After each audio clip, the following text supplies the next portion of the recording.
right, here we go. Kojo Funds, what's good? Yo, what's happening, bro? Hey man, we got one of the hottest UK artists in the house right now. Hey, congratulations on all your success. I've been looking at the numbers. They're crazy. Love, man, I'm trying.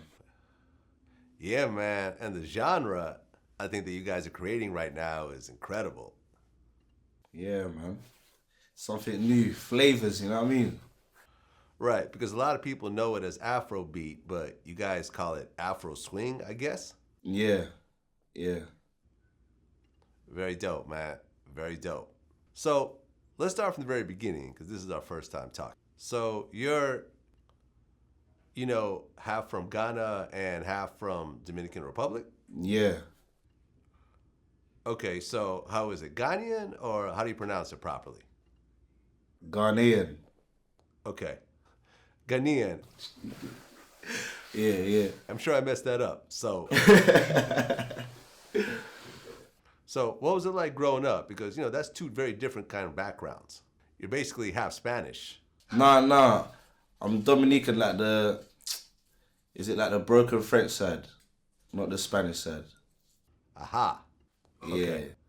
But is it in the Dominican Republic? Nah, it's in the Caribbean, like. Now, you grew up in East London. Yeah. Okay. East London. East 16th. Yeah. East side, man. Okay. So what was that like? Because that's kind of a notorious area when it comes to London. Well, it's the same old, man. It's gritty, people trying to make a living, Slimy, man. The slums. Okay. Yeah. What do you think was the hardest part of growing up in that type of environment? Ooh. Trying to keep out of trouble. That's the hardest part, man. Just trying to keep out of trouble. There's always a distraction, man. I feel you.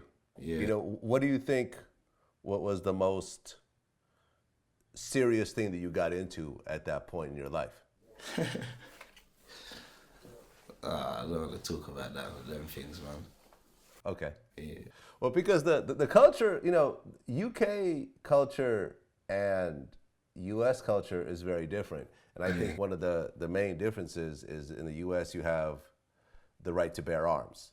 Okay. Anyone could carry a gun. Most families have guns. I have guns in my house. But in the UK, if you have a gun, that's already a big serious issue. You're damn right. So, I mean, you do have shootings in the UK, but it seems like you have a lot of stabbings more so. Yeah. It happens, man. It really happens around here, man. Trust me. So, at what point did you really start looking at music as something that you could do outside of all the other shit that you were doing? I just started around 2014, and I was just like freestyling with my boys, and they pointed it out that I can spit, I can do whatever, I'm talented, and I should try and take it further. So I considered it, and then I just tried it, and I ain't looked back since, man. Okay, so were you like traditionally rapping in the beginning, or were you singing in the beginning? Nah, a bit like both. I don't really like both, man. Okay. Yeah. I mean, is it similar to what you're doing now, or was it a little bit different back then? It was a bit more undertone, like it wasn't as perfect as now, if you understand. But yeah, I'll say rapping. I started off rapping. It seems like the singing part is something that kind of develops over time. Yeah. But I was kind of doing like them little melodies before though, as when I started. Yeah, that's what I'm saying. So. Okay, because I mean, did you have any sort of singing lessons or training or anything? Nah, no lessons, man. Okay, so it's just all natural. Yeah. Okay, because I think this is what a lot of people are going to be interested in, because in the UK scene you have different influences. Yeah. Than in the US. You have the African influence, you have the Caribbean influence. And even though you do have that in America, like you have the Caribbean influence in like Miami and New York, but not really in LA and Middle America and stuff like that. But in the UK, it seems like ubiquitously you have that that dance hall influence and that African influence. So before you started doing music, like what were you really into?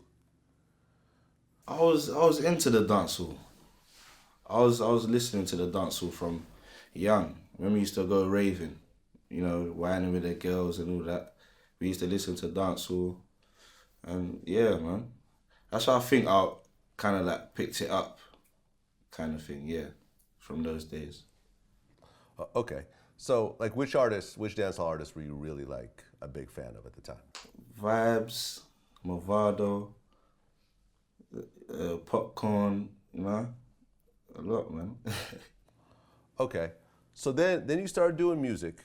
You started kind of traditionally rapping in the beginning. Yeah. And when did you start to feel like something? This might be more than a hobby. That this might be something that might actually take off.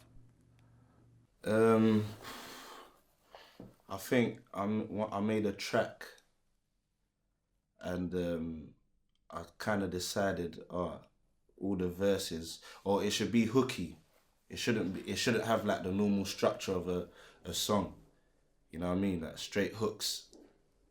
And that's where like it got reception, and then that's when I thought, yeah, I could kind of do this singing kind of thing. Okay. And where was Afrobeat at this time in terms of in the UK and its influences? It was popping in the uni raves. It was popping at these times. It was just like 014, yeah, 014, 013. That's when Afrobeats in the UK was like, it was getting to a stand kind of thing. Okay, so explain to me the difference between Afrobeat and dancehall. Because I think a lot of outsiders will look at Afrobeat and say, okay, that's dancehall, but it really isn't. And I think it gets confused some of the time. To me, I think dancehall's got more of a tropical sound than Afrobeats. Afrobeats is more drummy, like it's more the drum pattern. Dancehall, you can kind of like listen to the tropical sound kind of thing in the back. That's me personally, anyway. Okay. So it started to take off a little bit. What was really your first hit record, or first record that you felt really started to really react? To me, when I made Done Talking, I think the impact on that kind of made me see that, yeah, like this is where it's gonna start, But to some of my boys, they think when I made a tune called Want From You, that was like my first tune that I put out. Yeah, that's when, they thought that I kind of, yeah. But to me, it was Done Talking anyway. Right. So the song "Done Talking" is basically I'm done talking. I'm gonna let the gun barking. Yeah, damn right. So you really weren't fucking around when you really were coming out with this. This was straight gangster music. Yeah, I was making music based on what was around me. You know what I mean? And that's what came out, man. Right, but it's gangster music, but you're kind of singing it at the same time. Yeah. So it's sort of this weird phenomenon where it's like, on first listen, it sounds like this nice, almost like a girl song. Like the other song was it My Nine? Yeah, My Nine. Right. Like when you watch the video, you're like, oh, okay, this is about a girl, and she's holding him down, and you're like, wait a minute, this is about a gun. Like, yeah. So what was really the reception when you started dropping songs like that? Over the moon, man. It was going off. In the clubs, everywhere. Different kind of people listening to it, Yeah. Okay. What was the reception commercially though? On because like the radio, could they play stuff like that in the UK? Yeah, my name was getting played on radio. Even daytime, I think. I think so. Even daytime radio. Okay. What really started changing your life once you started having songs that are really reacting like this? What started changing? Yeah. Ooh. My whole life started changing. You know what I mean? Everything that it was attracting more people towards me, you know. Everything, man. My music expanding, you know. And yeah, man, that's it, really. How's the reception in your neighborhood? Mad. They love me, man. That's my people, man. I love my neighborhood still. I mean, a lot of times, you know, for example, we interviewed Lil Boosie. It's crazy how sometimes other people around you or the people you try to help are the most dangerous people. Have you had a lot of your friends turn against you? You know, I went through a situation. One of my guys, we was like this, man. But when I started rapping and got more than him, he became jealous of me. You know, he was my big dog, but when I started rapping, he became envious of me, man. And he just changed on me, man. He was once the man. When he came home, he wasn't the man, and that ate him up inside. To make him make a stupid decision. That ate him up inside, bro. He wanted his spot. Then they develop envy because they go home. They get out the car with their friend, with their other partner, and he listening to your music. They walk in the house. They girl listening to your music. They go downstairs. The kids doing a dance to your music. Now they are hypnotized with hatred. They are hypnotized with hatred. They didn't go downstairs. They niece ain't even spoke to them when they walk in the house. They just singing Boosie. They niece ain't didn't say, hey, uncle, or nothing. They just singing Boosie.